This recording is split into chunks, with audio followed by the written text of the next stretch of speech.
सम्पूर्ण मेरा आत्मीयजनहरू, हामी चाहिँ दिदीबहिनी मिलेरै गाडी चढ्यौँ रसुवाको यात्रामा। दाइलाई टिको लगाउनुलाई हामी जाँदैछौँ। दुईटी काठमाडौँबाट रसुवाको यात्रामा निस्क्यौँ। हामी गाडी चढ्यौँ।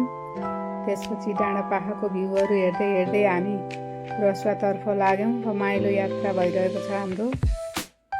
एकदम खुसी छौँ। गफ गर्दै हामी यात्रामा अगाडि बढिरहौँ।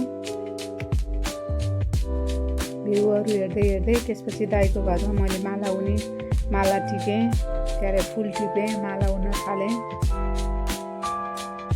बहिनी छेउमा बसेर गफ गर्दै बसिन्। उनलाई हँसाउन एकदम रमाइलो लाग्छ। ऊ हँसाइरहन्। भाइहरू त्यहीँ बसेर सुनिरहे। मैले माला उनेँ, माला बनाइसकेँ।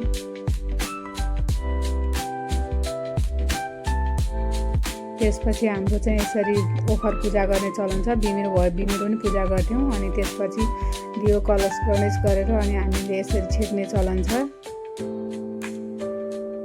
तेल पानीले छेक्ने चलन छ। दाइ भाइलाई राखेर यो छेकिसकेपछि चाहिँ अनि बाहिर निस्किनु हुँदैन। हामी त्यहीँबाट टिका लगाएर मात्रै बाहिर निस्किनुपर्छ। अनि म दाइलाई टिका लगाइदिन थालेँ। बहिनीले यसरी हामीले चाहिँ केराको पातले टिको लगाउने चलन छ।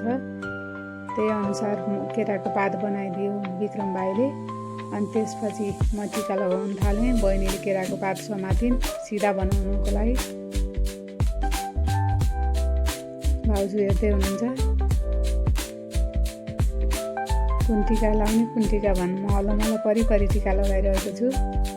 दाइलाई टिका लगाइदिएँ मैले लास्टसम्म।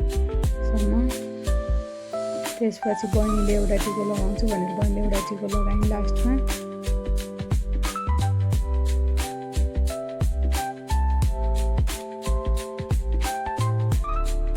यसरी टिका निकालिन्छ।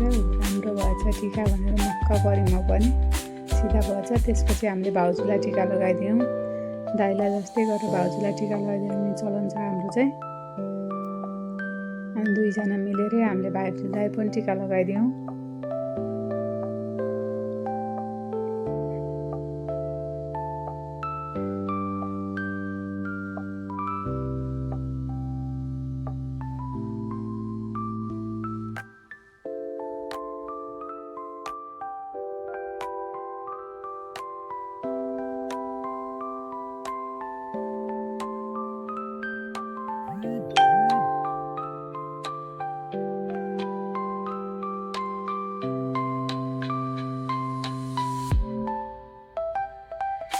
दाइ भाउजूलाई टिका लगाइसकेपछि हामीले अब सगुन खुवाएर अनि फलफुलहरू दियौँ हामीले लगेका। अनि भाउजूले हामीलाई टिका लगाइदिनु भयो। दाइ भाउजू मिलेर हामी नि दिदीबहिनीलाई पनि टिका लगाइदिनु भयो। त्यसपछि हामीले फोटोसोटो खिच्यौँ।